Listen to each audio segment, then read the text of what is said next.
Mick Carter just can't catch a break. One moment he's a drifter hitching a ride on a freight train to attend his mother's funeral, and the next he's witnessing a brutal murder, getting chased by mysterious high-tech soldiers and ending up drowned in a reservoir, only to wake up alive moments before it happened. That adrenaline-fueled opening sets the tone for The Drifter, a point-and-click adventure thriller that grabs you from minute one and never lets go. Developed by the two-man team at Powerhoof, best known for the indie hit Crawl, The Drifter calls itself a pulp adventure thriller. The story draws inspiration from Stephen King horror, Michael Crichton tech paranoia, and John Carpenter's suspense. With its Australian setting and characters, it stands out. It's not often your hero drops casual Aussie slang in a weary drawl. It proudly wears its genre influences on its sleeve, blending supernatural terror with B-movie cool and gritty mystery. The game balances gritty sci-fi with a very human story of loss and regret. The full experience lasts around 8 to 10 hours and rarely slows down. It feels like a season of a tense thriller show distilled into interactive form. Each chapter ends on a high note, packed with cliffhangers, close calls, and major revelations. Though it's point and click, the pace and tension often feel more like a high-stakes thriller than a traditional adventure game. One moment you're crafting a makeshift weapon, the next you're hanging off a building or escaping danger. There's almost no filler. Mick is constantly moving, and so is the story. It's one of the few adventure games where I found myself saying, just one more chapter, late into the night. The pixel art visuals are stunning. Detailed backgrounds, dynamic lighting, and expressive character animations create a gritty, lived-in world. From grimy underpasses to flickering neon-lit streets, every location is dripping with mood. Occasionally, the game zooms in to emphasize dramatic moments, emphasizing characters' emotions or the danger of a situation. Character sprites convey feeling through slouched shoulders, tense stances, or wide-eyed expressions.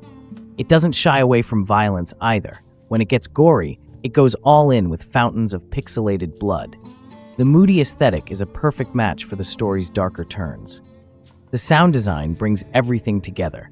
Every line is fully voiced, with Mick's performance by Adrian Vaughn standing out.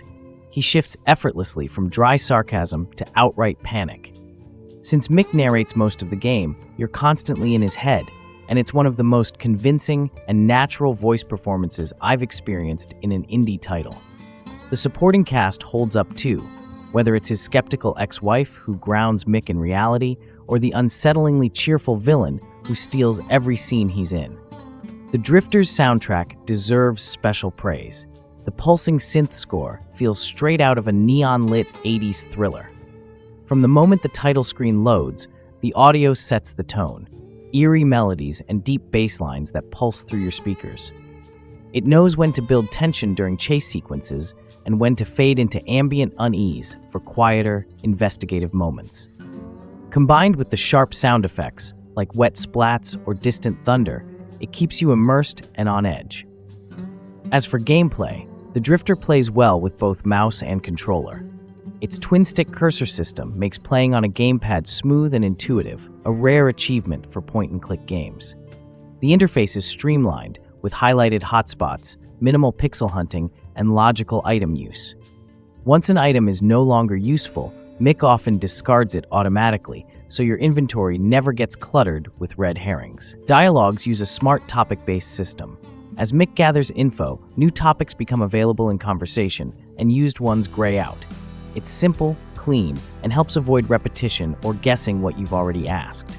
The inventory stays lean, and the focus stays where it should, on story and puzzle solving, not busy work. The puzzles themselves are excellent. They rely on logical problem solving and environmental clues. There's no obscure item combos or moon logic here. No using a rubber chicken with a pulley to cross a ravine. I never had to randomly combine objects or brute force a solution. Most answers make sense in hindsight, and even when I got stuck, it was usually because I missed a small detail or needed to look at the situation from a different angle. One of the most unique mechanics is how the game handles failure. When Mick dies, he's pulled back just before that moment. Instead of punishing the player, the game treats death as part of the experience. It becomes a trial and error puzzle. Sometimes you even have to die on purpose to gain information or affect the environment in a certain way. It's a clever use of the time loop mechanic that ties directly into the story and gameplay. Later puzzles build on this idea, challenging you to think beyond traditional solutions. And because the game resets you right before the moment of failure, it never feels frustrating. If I had to nitpick, some side characters are underdeveloped. A few pop in to move the story along and vanish quickly. There are moments where the plot nearly tips into chaos, mixing personal trauma, sci-fi conspiracies, and comic book-style villains. At times, the emotional core about Mick's past feels like it's taking a back seat.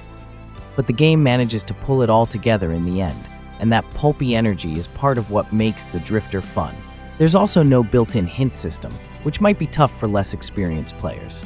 While the puzzles are fair, a few sequences might hold up players who aren't used to multitasking under pressure. But these are small critiques in an otherwise smooth experience. A few rough edges aside, this is a standout adventure game. It blends a cinematic thriller tone with smart design and strong writing. It's intense, stylish, and constantly engaging. Whether you're a fan of the genre or usually avoid point-and-clicks, The Drifter is worth your time.